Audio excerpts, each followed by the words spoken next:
பேர் இருக்கு.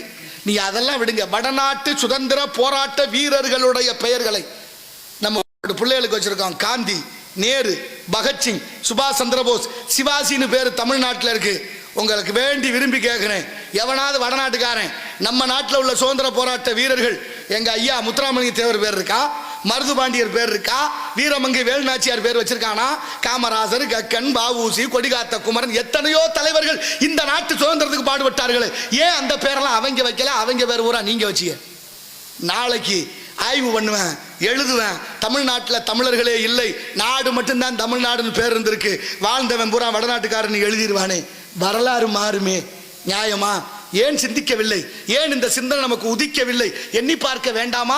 1.5 கோடி பேர் வட இந்தியர்கள் வந்து விட்டா நமது வாழ்க்கையை அவன் தீர்மானம் பண்றேன். என்ன நியாயம் இதெல்லாம்?